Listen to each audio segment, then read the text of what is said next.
नमस्कार, परभणी न्यूजमध्ये आपलं स्वागत करतो। मी दिलीप बनकर। पाहूया आजच्या ठळक घडामोडी।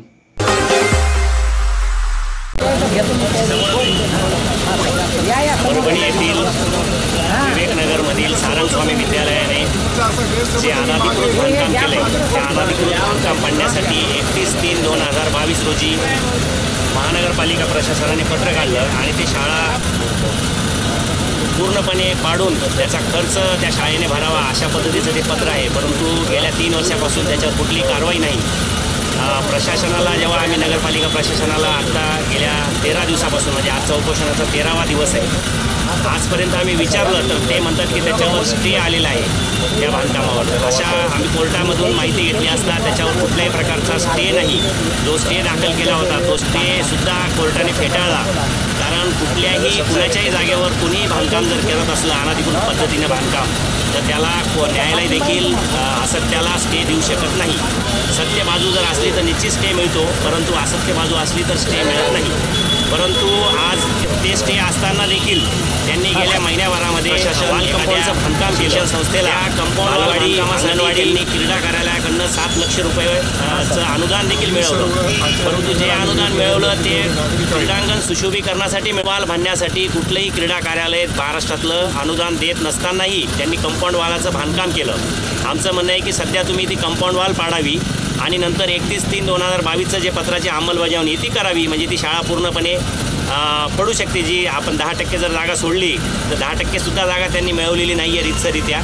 जी ओपन स्पेसच्या 10% जागा प्रशासन एखाद्या शिक्षण संस्थेला बालवाडी अंगणवाडी चालवण्यासाठी देतं तीसुद्धा त्यांनी मिळवलेली नाही आहे। आपलं म्हणणं आहे की ती पूर्ण शाळा उद्ध्वस्त पाडावी, अनाधिकृत बांधकाम पाडावं आणि आत्ता बांधलेली गेल्या महिन्याभरात बांधलेली कंपाऊंड वाल आहे ती पूर्णपणे पाळावी।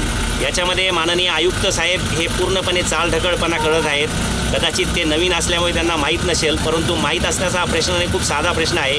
मुंबई पुण्यामध्ये मोठ्या कोट्यावधीच्या दाऊद इब्राहिमच्या बिल्डिंगा अनाधिकृत बिल्डिंगा पाडल्या गेल्या, तर परभणीमध्ये देखील रोड बनवण्यासाठी देखील मोठे घर उभे असलेले घरं पाडले गेले।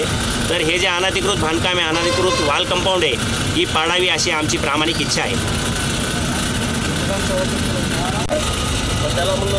खरंच म्हणजे कोणावर विश्वास ठेवावा का ठेवू नये हा प्रश्न निर्माण होतोय।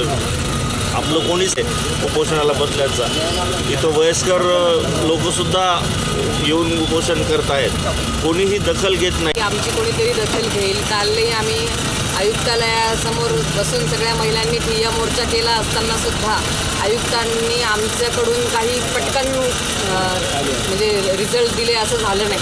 त्यांनी आम्हाला तिथे सगळ्या महिला ज्या आहेत त्या जवळपास तिथे 5 ते 6 तास थांबलेल्या असतानाही आमची प्रशासनाला ही विनंती आहे की आता जे 2 दिवस आयुक्तांनी मागितले त्यांनी त्याचा व्यवस्थित अभ्यास करावा आणि आम्हाला न्याय मिळवून द्यावा। 13 दिवसापासून विवेकनगरचं जे उपोषण आहे जे अनाधिकृत शाळेचं बांधकाम पाडण्यासाठी या ठिकाणी 13 दिवसापासून या उपोषण चालू आहे। अजूनही प्रशासन याच्याकडे कानाडोळा करते। आपण काय सांगाल सर माध्यमात? या ठिकाणी सर आता 2 सन्माननीय सदस्यांनी या ठिकाणी मुद्दा मांडलेला आहे, पण एक शिक्षक म्हणून एक मुख्याध्यापक म्हणून मी या ठिकाणी सगळ्यात महत्त्वाची भूमिका अशी मांडतो की जे अनाधिकृत बांधकाम पाडण्यासाठी प्रशासन पूर्ण तयारीनिशी त्या ठिकाणी गेले असताना त्या ठिकाणी संस्थाचालक शिवणकर, अध्यक्ष सावरगावकर आणि प्राथमिक श्री बनाळे सर, त्यानंतर माध्यमिकचे मुख्याध्यापक श्री निलंगे सर आणि इतर सर्व शिक्षक जे त्या ठिकाणी उपस्थित होते, या सर्वांचं प्रथमदर्शनी काम होतं। त्यांच्यावर मी आपल्या माध्यमातून पोलीस प्रशासन, नगरपालिका प्रशासन यांना विनंती करतो की या संस्थाचालक आणि शिक्षकांवर गंभीर स्वरूपाचे गुन्हे दाखल व्हावे। सर, ज्यावेळेस लहान मुलं समोर केले आणि तिथं पोलीस प्रशासन असतं तर ते बाजूला हटून हे काम करण्यात आलं। पोलीस प्रशासन येण्याचं काम हे मनपाने त्या ठिकाणी करायला पाहिजे होतं। पोलीस प्रशासनाला त्यांनी मदत घ्यायला पाहिजे होती। आता त्यांनी पुन्हा घेतो म्हणून असं आश्वासन दिलेलं आहे। धन्यवाद। त्यांनी उपोषणाला बसलो आहोत कारण विवेकनगरमध्ये सारंग स्वामी विद्यालय आहे। विद्यालयामध्ये अनाधिकृत बांधकाम सारंग स्वामी यांच्या संस्था चालकाने अनाधिकृत बांधकाम कंपाऊंडवरचे केल्यामुळे आम्ही गेले 13 दिवस आचार्यनगर आणि विवेकनगरमधले नागरिक बसलेले असून प्रशासनाने आज 13 दिवस गेल्यानंतरही काहीही कारवाई केलेली नाही। तर आम्हाला प्रशासनाला एकच विनंती आहे की संबंधित अनाधिकृत बांधकाम हे उद्ध्वस्त करून आचार्यनगर आणि विवेकनगर कॉलनीतील त्यांची जागा पालिकेतील त्यांना परत देण्यात यावी एवढीच. आपण एक महानगरपालिकेचे एक निवडून आलेले सदस्य सुद्धा हो ते आलेच ना शेवटी आपल्या तर आपण तर आपली भूमिका काय असली पाहिजे सर? लोकप्रतिनिधी म्हणून म्हणा. हा लोकप्रतिनिधी.